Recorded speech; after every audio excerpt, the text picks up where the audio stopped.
इसे अस्पताल के बाहर पार्किंग में खड़ी अपनी कार के अंदर स्टीयरिंग पर सिर टिकाकर वह महिला गुमसुम बैठी हुई थी। उसके दिल में बुरे बुरे ख्याल आ रहे थे। कुछ देर पहले अस्पताल के अंदर की वो सारी बातें उसे याद आने लगी। कुछ देर पहले अस्पताल के गलियारे से चलते हुए वो आईसीयू रूम तक पहुंच गई। आईसीयू कमरे के दरवाजे के ऊपर लगे कांच से उसने अंदर झांक कर देखा। उसका पति बेहोशी की हालत में बेड पर पड़ा हुआ था। उसकी तरफ देखते ही पल भर के लिए उसका दर्द के मारे जोर से चीखना, चिल्लाना, बेबस होकर मौत की भीख मांगना, सब कुछ नजरों के सामने आ रहा था। अब वो बेहोश पड़ा था क्योंकि डॉक्टर ने उसे नींद का इंजेक्शन या बेहोशी की दवाइयां दी थी। पर जैसे ही दवाइयों का असर खत्म होकर वो होश में आएगा, फिर से उसकी वही कलेजा कांपने वाली चीखें शुरू हो जाएगी। आज 2 दिन हो गए थे वो अस्पताल के बेड पर ऐसे ही पड़ा हुआ था और डॉक्टरों ने अब तक उसे कुछ भी कहा नहीं था। फिर भी डॉक्टरों की परेशानी वो समझ चुकी थी। अभी तक उसकी बीमारी का पता डॉक्टर नहीं लगा पाए थे, पर अब वो जान चुकी थी कि उसका पति किसी ऐसी बीमारी से ग्रसित था जो आम इंसान की पहुंच से और इलाज से भी बाहर थी। उसका दिल भर आया, आंखों से पानी छलकने लगे।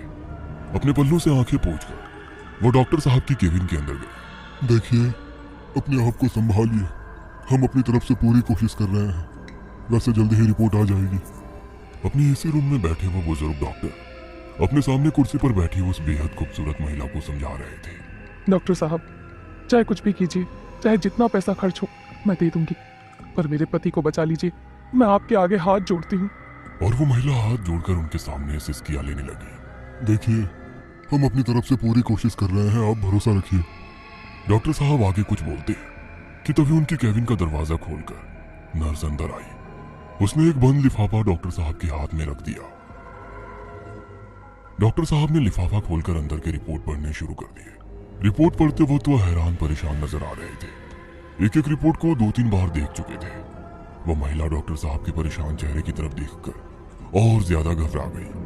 वो डरी सहमी महिला को समझ में नहीं आ रहा था कि डॉक्टर साहब क्या कहने वाले हैं। क्या बात है डॉक्टर साहब, वो ठीक तो हो जाएंगे ना? अरे आप परेशान मत होइए, आप कल से यहीं पर हैं। आप घर जाइए और फ्रेश होकर आइए, आप काफी थक गई हैं। हम कल सुबह बात करेंगे, ठीक है? डॉक्टर साहब की बात मानकर वो केबिन से बाहर निकली और दरवाजा बंद कर लिया। पर दरवाजे पे लगे कांच से जाते जाते उसने अंदर देखा तो डॉक्टर साहब कुछ परेशान होकर नर्स से बात कर रहे थे और किसी की आवाज से वो अपने ख्यालों से बाहर निकली। मैम साहब, जरा गाड़ी आगे लेंगी? अस्पताल का सिक्योरिटी गार्ड उसे कुछ कह रहा था। उसने कार स्टार्ट की और उदासी भरे चेहरे से अपनी कार लेकर घर के लिए निकली। रात के करीब 10 बजे होंगे। शहर की आवाजाही से दूर अपने आलीशान बंगले के गेट के सामने आकर उसने हॉर्न बजाया। एक बुजुर्ग महिला ने गेट खोल दिया। अपनी कार दूसरी कार के पीछे लगाकर वो कार से उतरी और बंगले के सामने बने लॉन में रखी एक कुर्सी पर आकर बैठ गई। उसने अपने पल्लू के नीचे हाथ में कुछ छुपा कर रखा था। अपनी नौकरानी की तरफ देखते हुए उसने कहा, आज काफी ठंड है, जरा आग जलाओ ना। जी मैम साहब। वो नौकरानी सूखी लकड़ियां लाने पास के कमरे में गई। अपनी आंखें बंद करके कुर्सी पर शांति से बैठी हुई उस खूबसूरत महिला की आंखों के सामने एक पल के लिए काले अंधेरे से उसके पति का दर्द से चीखता हुआ चेहरा आ गया और उसकी आंख खुल गई। सामने देखा तो पास ही में बैठी उसकी नौकरानी जमीन पर आग जलाते हुए उसे पूछ रही थी, ये लीजिए मेम साहब, आपका कुछ पार्सल आया था। एक बंद किताब के आकार का बक्सा हाथ में देकर नौकरानी ने पूछा, अब कैसी तबीयत है साहब की? नौकरानी की बात सुनकर एकदम से उसकी आंखें नम हो गई। समझ नहीं आ रहा क्या करूं। जो हो रहा है वो क्या सही है? जो मैं कर रही हूँ क्या वो सही है? या जो आज तक हुआ वो सही था और जो आज हो रहा है उसके बाद क्या सब सही हो जाएगा? अपनी मालकिन की बात सुनकर उस बुजुर्ग महिला ने कहा, नहीं साहब, फिक्र मत कीजिए। जब कुछ अच्छा होने वाला होता है तो ईश्वर हमारी परीक्षा लेते हैं। हमें बुरे वक्त से गुजरना ही पड़ता है। उसने हाथ में लिया वो पार्सल खोल दिया। अंदर एक किताब थी। किताब के ऊपर एक महिला की हाथ से बनी तस्वीर थी जो काफी हद तक उसी की तरह लग रही थी और नीचे नाम लिखा था मेनका। एक हाथ से उसने अपने पल्लू के नीचे छुपा कर रखी उस चीज को पकड़ रखा था और दूसरे हाथ में ली हुई किताब पढ़नी शुरू की। आग को हवा देती उस नौकरानी की नजर उसके पल्लू के नीचे हाथ पर टिकी हुई थी। किताब का पहला पन्ना पढ़ना शुरू किया। वो मेनका की शादी की पहली रात थी। लाल लिबास में अपने कमरे में फूलों से सजाए बेड पर बैठी थी। कमरे का दरवाजा खटखटाने की आवाज ने उसकी धड़कन बढ़ा दी। उसने जैसे ही दरवाजा खोला उसका पति लड़खड़ाता हुआ आकर अपने बेड पर गिर पड़ा। शायद काफी पी रखी थी। शादी की खुशी में दोस्तों ने पिलाई होगी। अपने आप से बुदबुदाते हुए मेनका ने उसके ऊपर कंबल डाल दी और आईने के सामने खड़ी होकर कंघी से बाल बनाने लगी। अगले दिन उसके साथ किचन में चाय बना रही थी। सासू माँ ने एक कागज की पुड़िया खोली और चुपके से चाय में कुछ डालकर मेनका के कमरे में ले आई। लो बेटी, चाय पी लो। माँ जी, आपने क्यों तकलीफ उठाई? अरे मेरी बेटी, इसमें तकलीफ की क्या बात है? और हाँ, मनोज सुबह जल्दी ऑफिस गया है। मेनका को थोड़ा अजीब लगा। सुबह के 8 बजने वाले थे और इतनी जल्दी ऑफिस? उसने चाय पी और फ्रेश होने के लिए चली गई। उसकी सासू माँ की नजर पूरे कमरे में घूम रही थी। तभी उसकी नजर आईने के पास पड़ी कंघी पर गई जिसमें कुछ बाल फंसे थे और उस बुढ़िया के चेहरे पर एक अजीब सी हंसी छा गई। कुछ दिन बाद, बेटी अब हम चलते हैं। मेनका से मिलने आए उसके माता पिता अपनी कार से अब वापस जा रहे थे। अपनी बेटी की खुशहाली देखकर वे भी काफी खुश थे। उनकी कार बंगले के गेट से बाहर निकली और तभी दूसरी तरफ से तेजी से आते हुए ट्रक ने उनकी कार को जोर से टक्कर मारी। ट्रक उनकी कार को रौंदता हुआ निकला। अपने माँ बाप की दर्द भरी चीखों से मेनका का कलेजा फट गया। वो दौड़ती हुई उनकी तरफ जाने लगी, पर अगले ही पल उनकी कार का ब्लास्ट हो गया और उसकी आंखों के सामने ही उसके जख्मी माँ बाप जलती आग में झुलस कर मारे गए। अपनी आंखों से इस खौफनाक हादसे को देखकर मेनका वहीं पर बेहोश हो गई। इस बात को कुछ दिन बीत गए थे, पर वो अभी तक उस हादसे से उभरी नहीं थी। एक रात वो अपने कमरे में सोई थी। रात के 2 बजे होंगे। उसे एकदम से वो हादसा आंखों के सामने आ गया और जोर से चीखती हुई वो नींद से जाग गई। उसे इस तरह चीख कर उठता देखकर मनोज को काफी गुस्सा आ गया। उसने जोर से गाल पर थप्पड़ मारा और उसके बाल पकड़कर गुस्से में कहा, अच्छा होता तू भी मारी जाती, कम से कम मुझे छुटकारा मिलता। अपने पति की वो दिल तोड़ने वाली बात सुनकर मेनका की आंखों से आंसू बहने लगे, पर वो वैसे ही बेड पर पड़ी रोती रही।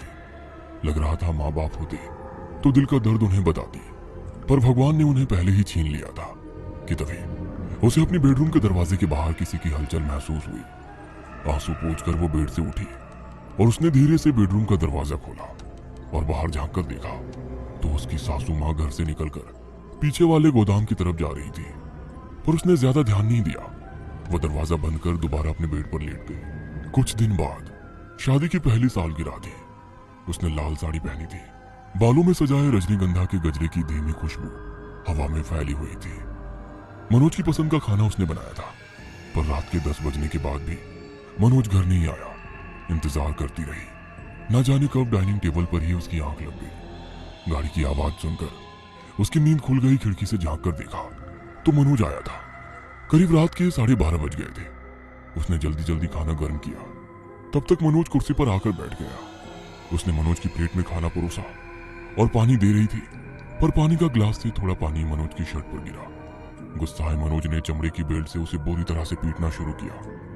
मेनका की दर्द भरी चीखें सुनकर उनकी नौकरानी अपने कमरे से दौड़ते हुए आई, पर मेनका की हालत और मनोज का गुस्सा देखकर वो बिना कुछ बोले वापस चली गई। मनोज सो गया था, पर मेनका डाइनिंग टेबल पर बैठी अभी भी सिसकियां ले रही थी। उसके कंधे पर किसी ने हाथ रख दिया और उसने आंसू भरी नजरों से मुड़कर देखा।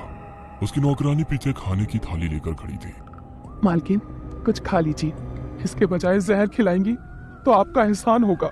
मरना चाहती हो? नहीं मर सकती। आपको ना मरने की इजाजत है, ना यहाँ से भागने की। अपनी नौकरानी की बात सुनकर वो काफी हैरान हो गई। आप ऐसा श्राप क्यों दे रही हैं? श्राप नहीं दे रही, बल्कि तुम्हें हकीकत से रूबरू करा रही हूँ। इतना कहकर उसने मालकिन का हाथ पकड़ा और घर के दरवाजे से बाहर ले आई। घर के पीछे बने गोदाम का दरवाजा खोला। अंदर टूटी फूटी कुर्सियां, टेबल, अलमारियां, काफी सामान बिखरा पड़ा था। दीवार पर लगा लाइट का स्विच ऑन कर दिया और दोनों संभल कर भीतर की ओर चलने लगे। आगे चल रही नौकरानी एक कोने में रखी अलमारी के पास पहुंच गई। अलमारी पर लगी कुंडी को धीरे से सरकाया और दरवाजा खोला और दोनों की नजरें अलमारी के भीतर रखे एक चीज पर गई। मेनका हैरान परेशान होकर उस चीज को देख रही थी। उस चीज को देखकर उसके बदन में जैसे सिहरन दौड़ गई। घबराइए मत मीम साहब, मैं आपकी मदद करूंगी। कुछ दिन बाद मेनका सोफे पर बैठे घर के बंद दरवाजे की तरफ देख रही थी। उसके दिमाग में कुछ तो चल रहा था। नौकरानी ने चाय उसके सामने टेबल पर रखे। तभी घर के फोन की घंटी बजी। चाय की चुस्की लेते हुए मेनका उस फोन को देख रही थी। नौकरानी ने जाकर फोन उठाया और मेनका की तरफ देखा। अस्पताल में खड़े पुलिस वाले ने मेनका की तरफ देखते हुए कहा, आपके पति हमें एक होटल के कमरे में कॉल गर्ल के साथ मिल गए। जलते सिगरेट से उसके शरीर को जख्मी किया और उसने हमें फोन किया। इंस्पेक्टर साहब आगे कुछ बोलते हैं कि तभी रूम का दरवाजा खोलकर डॉक्टर साहब बाहर आ गए। शराब के साथ जोश बढ़ाने वाली दवाइयों का ओवरडोज हो चुका है, जिसकी वजह से उनकी बॉडी पैरालाइज हो चुकी है। डॉक्टर साहब की बात सुनकर वो तो उठ गए। अब उसे अपने पैरालाइज पति की देखभाल करनी थी। कुछ दिन ऐसे ही गुजर गए। एक सुबह बुखार से तप रही मेनका बेड पर सोई हुई थी। उसके सामने कुर्सी पर बैठे मनोज ने सिगार सुलगाई और शराब के घूंट पीते हुए उसका जिस्म निहारने लगा। उसकी खूबसूरती मनोज की आंखों में जैसे चुभ रही थी। कुर्सी से उठकर वो उसके पास जाकर बैठ गया और मुंह में भरा सिगरेट का धुआं उसके जिस्म पर फूंकते हुए मुंह पर फूंक दिया, जिससे खांसते हुए उसकी नींद खुल गई। और अगले ही पल मनोज ने जलती सिगरेट को उसके सीने पर ही मसल दिया। एक दर्द भरी चीख मेनका के मुंह से निकली, पर उसका मुंह दबाकर उसके जिस्म से खेलने लगा। रोते रोते वो बाथरूम में चली गई और कपड़े उतार दिए। नल का ठंडा पानी शुरू कर अपने जलते घाव का दर्द कम करने लगे। वैसे कहीं जलने के दाग उसके गले पर, सीने पर, पीठ पर नजर आ रहे थे। उसी रात अपने घर के बगीचे में कुर्सी डालकर बैठी हुई थी। सुबह जले हुए सिगरेट से हुए जख्म में अभी भी दर्द हो रहा था, पर इस दर्द को बर्दाश्त करने के अलावा उसके पास कोई और चारा ना था। अपने कमरे के भीतर बेड पर पड़ी मनोज की नजर बगीचे में कुर्सी पर बैठी मेनका पर गई और उसे गुस्सा आ गया। अपनी दवाइयां खाने के लिए वो उठा, गोली मुंह में डाली और पानी का ग्लास उठाने लगा, पर वो हाथ से छूट गया। तब तक गोली से पूरा मुंह कड़वा हो चुका था। उसका गुस्सा 7वें आसमान पर पहुंच गया। गोली मुंह से थूक दी, टेबल पर रखी बेल्ट उठाई और पैरालाइज हुआ आधा जिस्म घसीटते हुए बाहर आ गया। गार्डन में बैठी मेनका आंखें थोड़ी खोलकर उसे अपनी तरफ आता देख रही थी। जमीन पर उगी घास के ऊपर अपना पैर घसीटता हुआ वह मेनका के सामने आकर खड़ा हो गया और गुस्से से कहा, आज तो तेरी चमड़ी उधेड़ दूंगा। मेनका ने धीरे से मुस्कुराते हुए उससे कहा, आज सब खत्म हो जाएगा। आज इस नर्क से मैं हमेशा के लिए आजाद होने वाली हूँ। आजाद? उसके लिए तुझे अपनी जान देनी पड़ेगी।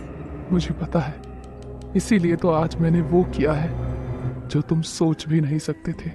इतना कहकर उसने अपने पल्लू के नीचे हाथ में दबाकर रखी एक चीज बाहर निकाली। मनोज की नजर उस चीज पर पड़ी और कुछ पल वैसे ही हैरानी भरी नजरों से देखता रहा, और अगले ही पल डर के मारे उसके चेहरे का रंग उड़ गया। हाथ में कस के पकड़ा हुआ बेल्ट कब गिरकर जमीन पर गिर गई उसे खुद पता नहीं चला। डर के मारे पीछे हट गया और बड़ी तेजी से अपना जिस्म घसीटते हुए अपने कमरे में जाकर दरवाजा बंद कर लिया। मेनका कुर्सी पर बैठे मुस्कुरा रही थी और मनोज की दर्द भरी चीखों से पूरा कमरा दहल गया और कमरे का सामान तोड़ फोड़ रहा था। मनोज की चीख पुकार सुनकर मेनका मन ही मन मुस्कुरा रही थी। अगले दिन उसे अस्पताल में भर्ती किया गया। उसे बेड से बांध दिया गया था। दर्द से लगातार चीखता रहा। उसे लग रहा था जैसे उसका जिस्म कोई अंदर से खा रहा है। हर पल डॉक्टरों से मौत की भीख मांगता और डॉक्टर हैरान परेशान होकर उसकी रिपोर्ट देखते, क्योंकि उसकी सारी रिपोर्ट नॉर्मल आ रही थी और वो धीरे धीरे मौत के करीब जा रहा था। आखिरी पन्ना पढ़ने के बाद उसने किताब सामने टेबल पर रख दी और आंखें बंद कर गार्डन में कुर्सी पर बैठ गई। सामने जल रही आग में उसकी नौकरानी सूखे पत्ते, लकड़ियां डाल रही थी। काफी दिनों के बाद उसे शांत लग रहा था। पल भर के लिए शादी के बाद की सारी घटनाएं उसकी नजरों के सामने तैरने लगी और टेबल पर रखे उसकी मोबाइल की रिंग हुई। हाँ डॉक्टर साहब, उसकी रिपोर्ट के बारे में कुछ पता चला? डॉक्टर साहब ने जो कहा वो सुनकर मेनका के चेहरे का रंग उड़ गया। वो झट से उठकर खड़ी हो गई। मोबाइल हाथ से नीचे गिर पड़ा। मेम साहब, क्या हुआ? अस्पताल में कुछ हुआ है क्या?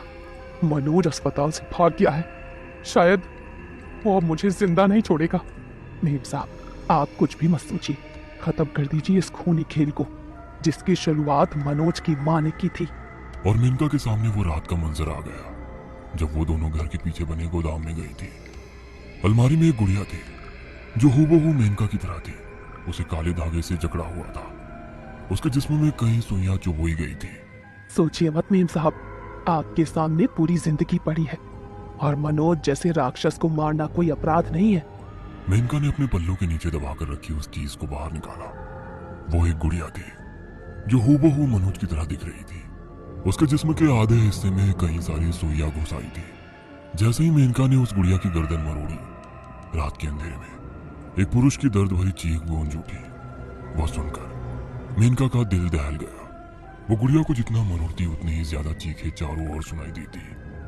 नौकरानी ने गुड़िया को उसके हाथ से छीनकर उस जलती आग में फेंक दिया और अगले पल घर के पार्किंग में खड़ी वो कार अचानक धूम धूम कर जलने लगी, जिसमें बैठकर कुछ देर पहले मेनका घर आई थी। कार को जलता देख लोगों की भीड़ जुटने लगी। मेनका की तरफ देखकर नौकरानी ने कहा, आज उसे खत्म ना करते तो कल आप जिंदा नहीं रहती। मेनका जलती आग को देख रही थी, जो उसकी नई जिंदगी में खुशियों की रोशनी बिखेरने वाली